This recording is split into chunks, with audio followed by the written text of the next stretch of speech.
తెలంగాణలో స్థానిక సంస్థల ఎన్నికలు ఇప్పట్లో జరిగే అవకాశం లేదని భావిస్తున్నారు. మళ్లీ బ్రేక్ పడినట్టేనని అధికార వర్గాలతో పాటు పాలకపక్ష నేతల్లోనూ వినిపిస్తోంది. ఈ నెలాఖరులో ఎన్నికలు నిర్వహించాలని రాష్ట్ర హైకోర్టు విధించిన గడువును మరికొంతకాలం పొడిగించాలని కోరే అవకాశం ఉంది. 2 కారణాలతో ఎన్నికల్ని వాయిదా వేయడమే మంచిదని ప్రభుత్వం భావిస్తోందా? లోకల్ బాడీ ఎలక్షన్స్లో తమ టార్గెట్ రీచ్ అయ్యేందుకు ప్రభుత్వం గట్టి ప్లాన్ వేసిందా? ఇంతకీ ఎన్నికలకు అడ్డుపడుతున్న కారణాలేంటి? తెలంగాణలో స్థానిక సంస్థల ఎన్నికల నిర్వహణ ప్రభుత్వానికి పెద్ద సమస్యగా మారింది. ఎలక్షన్స్ కు వెళ్లే అంశంపై కాంగ్రెస్ సర్కార్ తటపటాయిస్తోంది.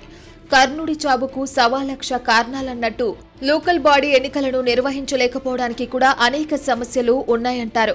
రాష్ట్ర హైకోర్టు నిర్దేశించిన గడువు ఈ నెల 30లోగా ఎన్నికలు జరిగే అవకాశాలు లేవని భావిస్తున్నారు. ప్రస్తుతం రాష్ట్రంలో నెలకొన్న ప్రతికూల పరిస్థితుల్లో ఎలక్షన్లకు వెళ్లకుండా ఉండడమే బెటర్ అని భావిస్తోంది. బీసీ రిజర్వేషన్లు, యూరియా సమస్యను కాంగ్రెస్ నేతలు ప్రధానంగా ప్రస్తావిస్తున్నారు. తెలంగాణ పల్లెల్లో యూరియా కొరత ప్రభుత్వానికి పెద్ద తలనొప్పిగా మారింది. రైతుల్లో వ్యతిరేకత పెరిగిందని ఇంటెలిజెన్స్ వర్గాలు ప్రభుత్వానికి నివేదించాయని సమాచారం. దీంతో స్థానిక సంస్థల ఎన్నికలకు వాయిదా వేయడమే మంచిదని సూచించిందని కాంగ్రెస్ సర్కిల్స్ లో వినిపిస్తోంది. యూరియా సమస్యపై నిత్యం ఆందోళనలు జరుగుతున్నాయి. రైతులతో పాటు ప్రతిపక్షాలు సర్కార్ను శాపనార్థాలు పెడుతున్నాయి. ఈ అంశం స్థానిక సంస్థల ఎన్నికలపై ప్రభావం చూపొచ్చని భయపడుతోంది. కేంద్రం ప్రభుత్వం నుంచి యూరియా రావడం లేదని ప్రభుత్వ పెద్దలతో పాటు ప్రతిపక్ష నేతలు చెబుతున్నా అన్నదాతలు ఆలకించే పరిస్థితి లేదు. ఆగ్రహ ఆవేశాలతో రగిలిపోతున్న రైతులు కాంగ్రెస్ ప్రభుత్వంపై కోపతాపాలు వ్యక్తం చేస్తున్నారు. తెలంగాణ ఆవిర్భావం తర్వాత ఇలాంటి పరిస్థితి ఎదురుకాలేదని, ఇప్పుడు మాత్రమే యూరియా కొరత వచ్చిందనే భావన రైతుల మదిలో నాటుకుపోయింది. కేంద్ర ప్రభుత్వం కారణంగానే రైతులకు ఇబ్బందులు తలెత్తుతున్నాయని హస్తం నేతలు చెబుతున్నా వారు మాత్రం తప్పు ఎవరిదైతే తమకేంటి, యూరియా అందుబాటులో లేదని రాష్ట్ర ప్రభుత్వాన్ని వేలెత్తి చూపుతున్నారు. కొన్ని చోట్ల రాజకీయ పార్టీలు తమ అనుబంధ రైతు విభాగాలతో ఎమ్మెల్యే క్యాంపు కార్యాలయాలను ముట్టడించి వాహనాలను అడ్డగించే ప్రయత్నం చేస్తున్నారు. ఇలాంటి పరిస్థితుల్లో లోకల్ బాడీ ఎన్నికలకు వెళ్తే ప్రభుత్వానికి ఇబ్బందులు తప్పవని హస్తం నేతలు భావిస్తున్నారు. ఎమ్మెల్యేలు సైతం యూరియా కొరత తీరిన తర్వాతే ఎన్నికలకు వెళ్లాలని ప్రభుత్వ పెద్దల దృష్టికి తీసుకెళ్లినట్టు సమాచారం. ఇక బీసీ రిజర్వేషన్ల అంశం కూడా సర్కారుకు చికాకుగా మారింది. వెనుకబడిన తరగతులకు 42% రిజర్వేషన్లు కల్పిస్తామనే హామీ కాంగ్రెస్ పార్టీకి ఇబ్బందిగా మారింది. బీసీ రిజర్వేషన్ల అంశం చట్టపరంగా కొలిక్కి వచ్చే పరిస్థితులు ఇప్పట్లో కనిపించడం లేదు.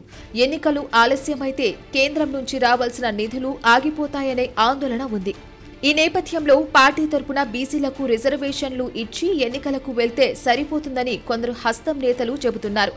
ఎన్నికలు ఆలస్యమైనా పర్వాలేదు, కానీ చట్టపరంగా 42% రిజర్వేషన్లు ఇవ్వకుండా ఎన్నికలకు వెళ్తే ప్రభుత్వంతో పాటు పార్టీకి చెడ్డ పేరు వస్తుందని మరికొందరు కాంగ్రెస్ నాయకులు భావిస్తున్నారు.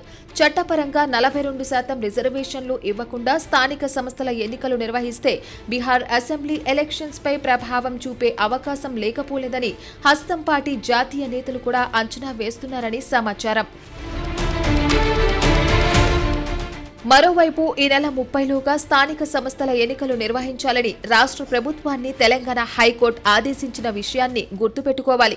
దీంతో ఓటరు జాబితాల తయారీతో పాటు అన్ని ఏర్పాట్లపై పూర్తి కసరత్తు చేసింది.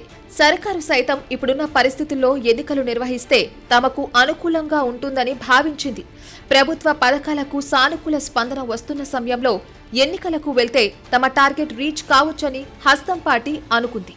రేషన్ కార్డులు, ఇందిరమ్మ ఇళ్లు, సన్న బియ్యం, సన్నాలకు 500 రూపాయల బోనస్, మహిళలకు ఆర్టీసీ బస్సుల్లో ఉచిత బస్సు, ఎస్సీ వర్గీకరణ తదితర అంశాలు కలిసి వస్తాయని అంచనా వేసింది. కానీ యూరియా కొరత, బీసీ రిజర్వేషన్లు సమస్యతో స్థానిక సంస్థల ఎన్నికల నిర్వహణకు మరికొంత సమయం కావాలని హైకోర్టును కోరాలని ప్రభుత్వం నిర్ణయించిందని సమాచారం. బీహార్ ఎన్నికలు ముగిసే సమయానికి యూరియా అంశం కాస్త చల్లబడే అవకాశం ఉందని కాంగ్రెస్ భావిస్తోంది. అప్పటికి బీసీ రిజర్వేషన్ల అంశం కూడా ఒక కొలిక్కి వస్తుందన్న ఆశాభావంతో ఉంది. ఒకవేళ రాకపోతే ప్రభుత్వ పరంగా చేయాల్సిందంతా చేశామని, కేంద్ర ప్రభుత్వం రిజర్వేషన్ల పెంపునకు సహకరించడం లేదని ప్రజల్లోకి వెళ్లాలని చూస్తోంది. యూరియా, రిజర్వేషన్ల కారణాలతో తెలంగాణ స్థానిక సంస్థల ఎన్నికలు ఇప్పట్లో ఉండవనే సంకేతాలు కనిపిస్తున్నాయి.